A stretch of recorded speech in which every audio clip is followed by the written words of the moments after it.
Hey everybody, what is going on? My camera's crooked here. It is the 6th of October 2020 and this is SITREP number 46. So, hope everybody's doing okay out there. We're switching it up a little bit. We're doing we're doing a nighttime SITREP this time. So, I think I only did one of those before and it was way back, like my second video was, I was just kind of breaking the news that I had cancer. I was in my car out front. It's before anybody really knew what was going on. It was kind of creepy, actually. but yeah, so this is a much nicer setting than in the cabin of my Audi. So you got the pool lit up. You kind of see the pond behind me a little bit. So yeah, so a lot going on right now. I'm gonna get right into it here. I kind of recently got some exciting news. I got some kind of scary, very scary news too. So we'll talk about all that here. So after I did the Parker Lee project video and kind of showed you the stuff that I sent out, that stuff got delivered today, by the way, to Texas to the Reynolds family. So I'm glad we're able to send that to them, and hopefully somebody will. Well, I know somebody will get use out of some of that equipment. She told me they would right off the bat. So, but anyway, my right after that video, I copied my nutritionist Brittany from the VA on the email that I sent to the Parker Lee project, and she told her supervisor about it, and her supervisor was like really stoked about it. She checked out my channel, she liked this channel, and kind of what I was doing. And so she apparently passed me off or told the Orlando Veteran Affairs Medical Center Public Affairs Officer about me. So Andrea Madrazo is the Public Affairs Specialist, and she contacted me. So I had some appointments today at the VA, so I decided that I would meet up with Andrea. So she didn't really say, what we're going to do during the meetup. I did some background research on her, and I've seen some of the pieces that she had done on other veterans and stuff like that, and she does a really good job. But it's mostly talking about the veteran themselves and kind of their experience with the VA and stuff. So, but when I showed up there, she was really surprised. She's like, "Oh crap! I was expecting." Based on what I heard about your background and stuff, I thought you're gonna come up like all beat up and medically sick looking. But you look like you're in pretty good shape. And I said, yeah, I recovered pretty well. I'm not there totally. I don't know if I'll ever be completely recovered, but I thought that was pretty nice of her to say that. So, but so we actually did the interview there, and I'd been thinking about it a little bit, and.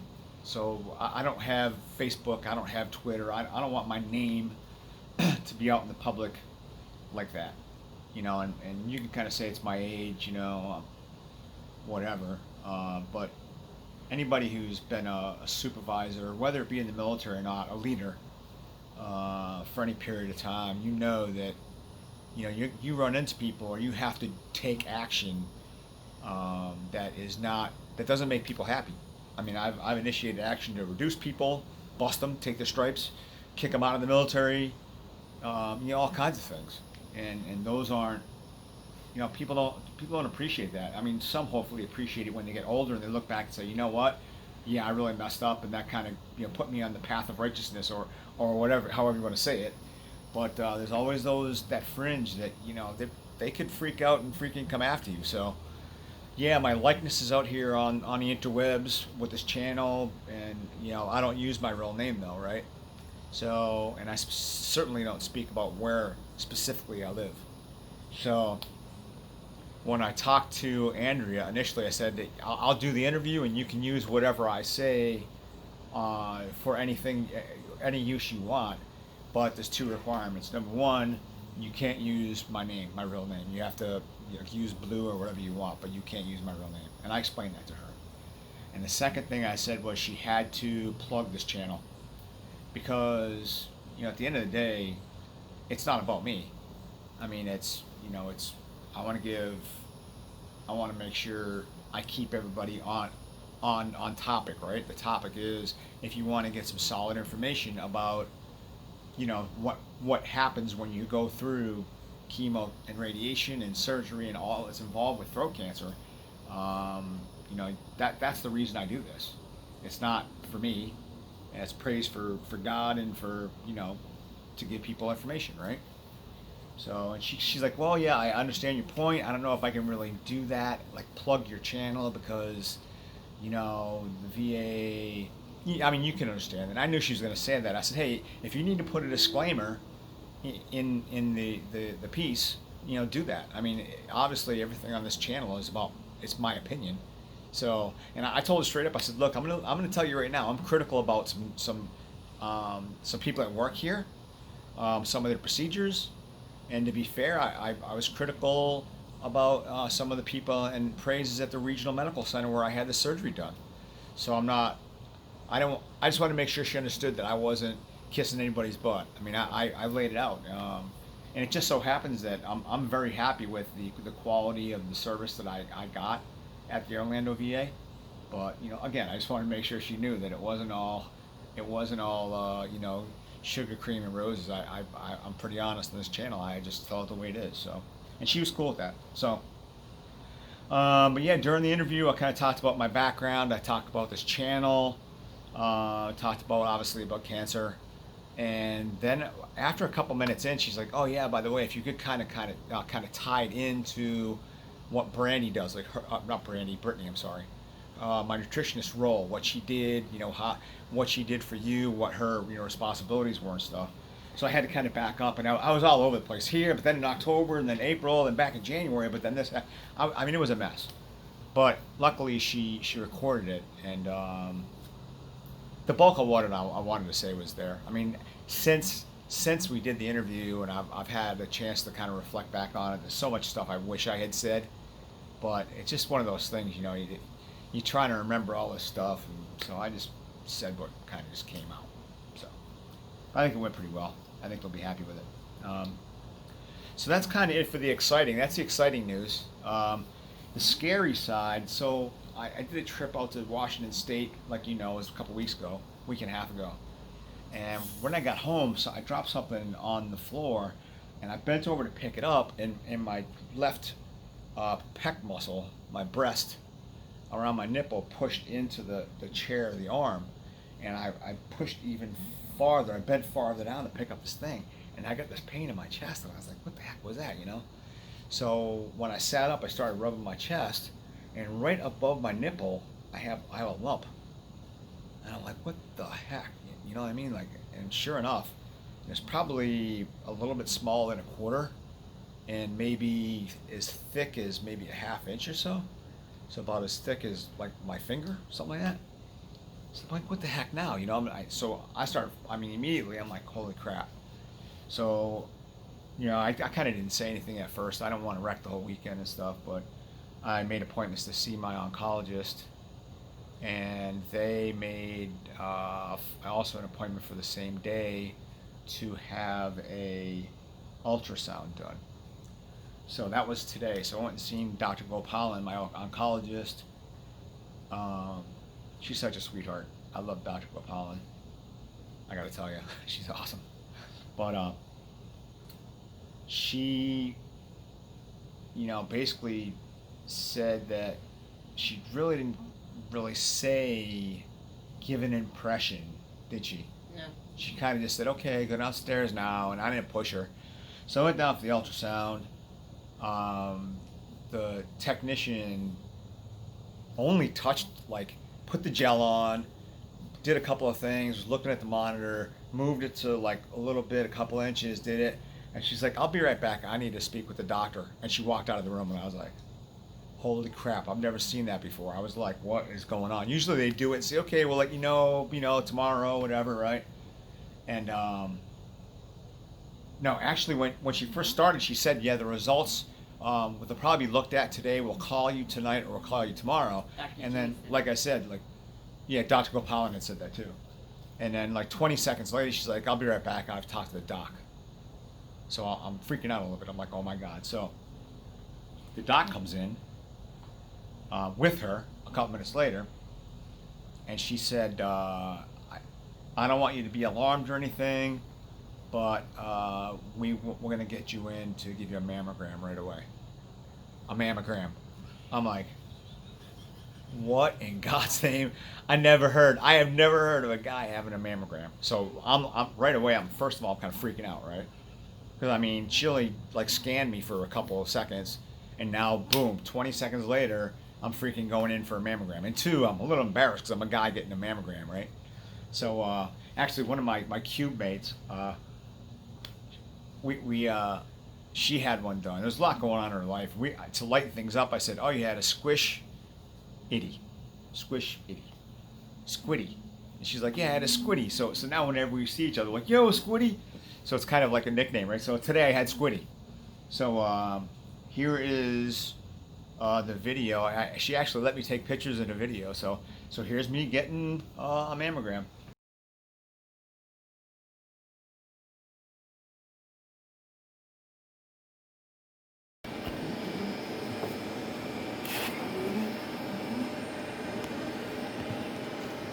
One second. Now relax the shoulders. Here I come.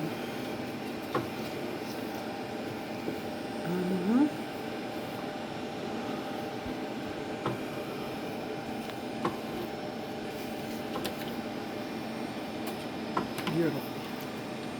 Okay. Can you handle that so far? Yeah. You there? Good. Okay. Don't move.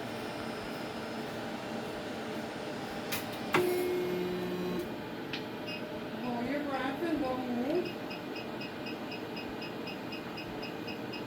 Stay real still, don't move. Real still.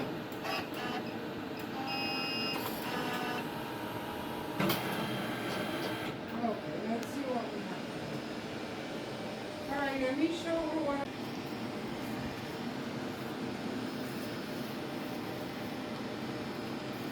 Handle that? No, it's Okay. tight. Just, okay. Come on. Come on. Okay. Stay right there, don't move. Hold your breath and don't move. Stay real still, don't move. Real still. Okay, one last one. We're gonna do from the front now, okay? There you go. And so there's that.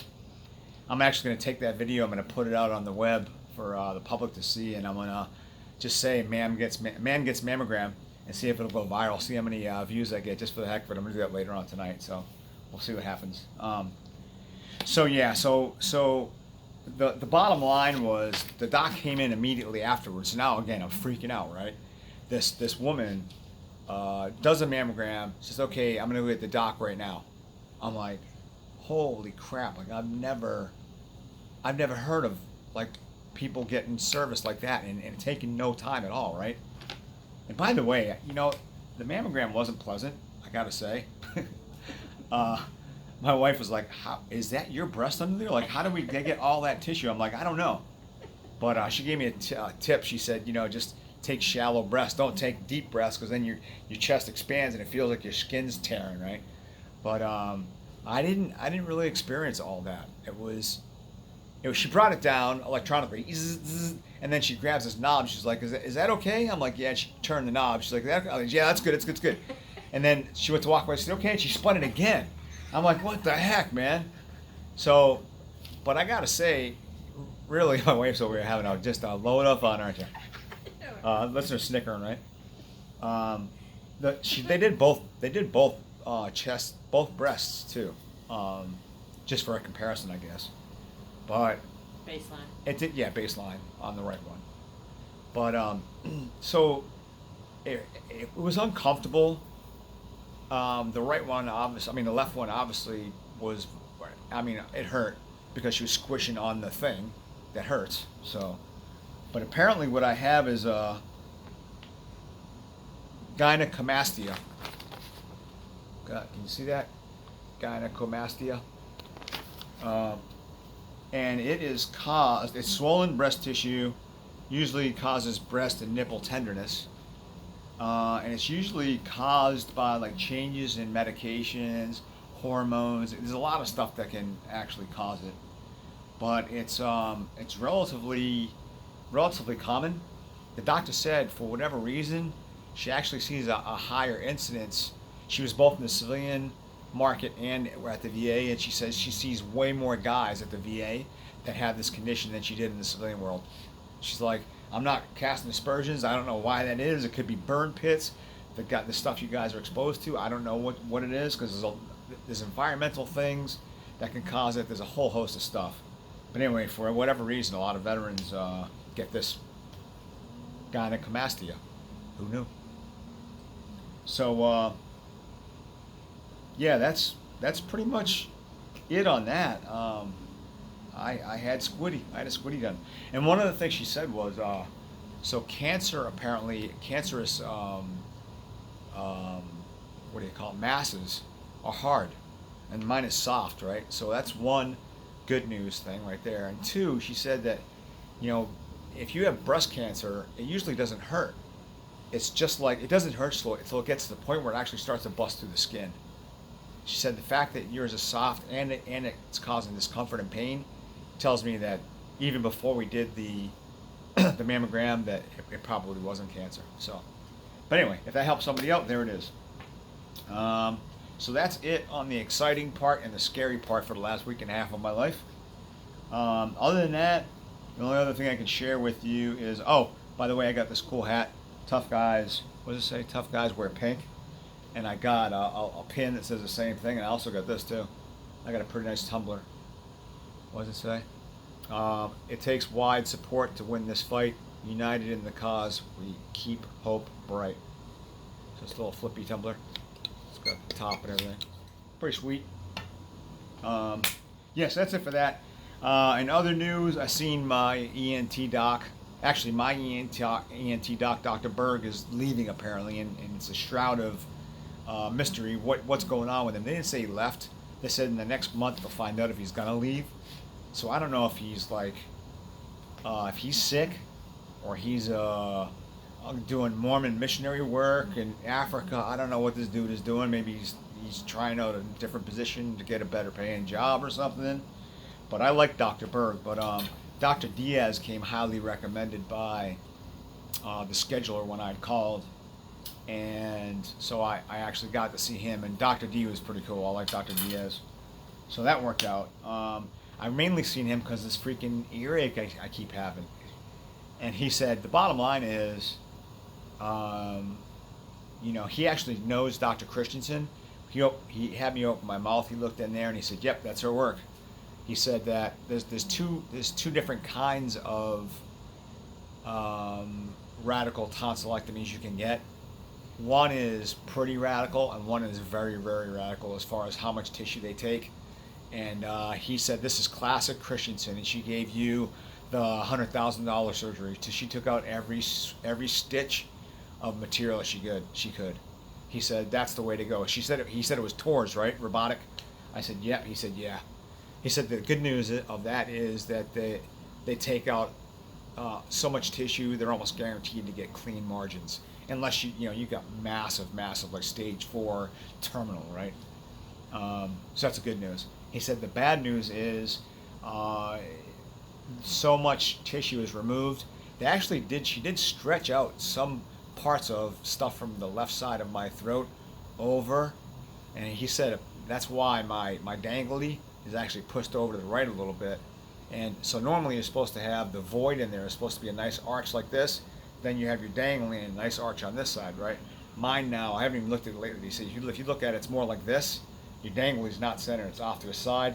And then you have the scoop area where she cut everything out. So the problem with that is there's a lot of muscle and tissue over here that supports your, what do they call this? The TMJ.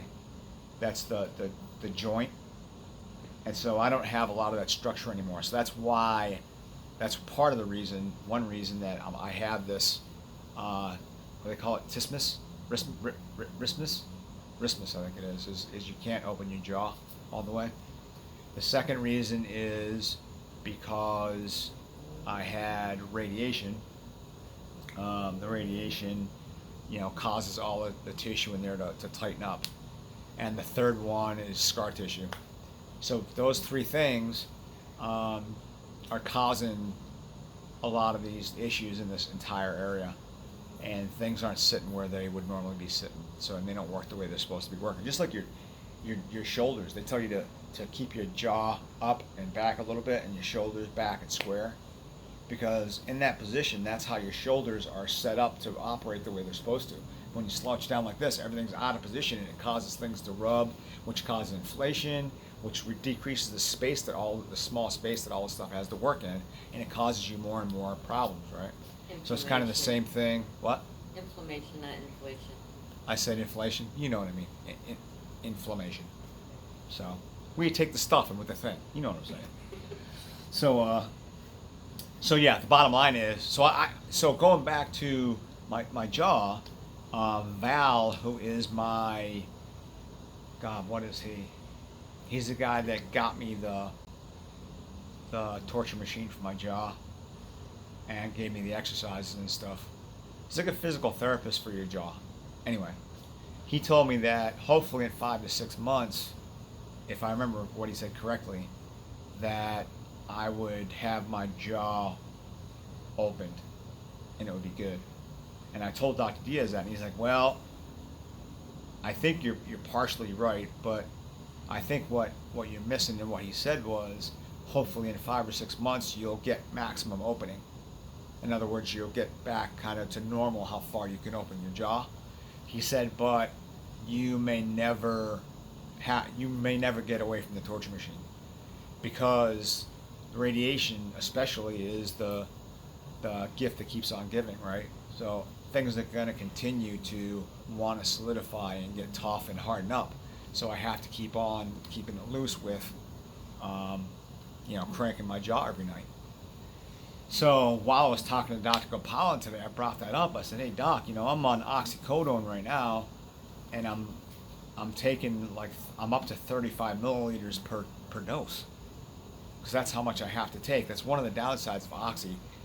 Dr. Christensen, my surgeon, actually told me this, that oxy isn't really a good remedy or painkiller for this kind of situation because A, it's just not suited for that as far as knocking down the pain like that, and two,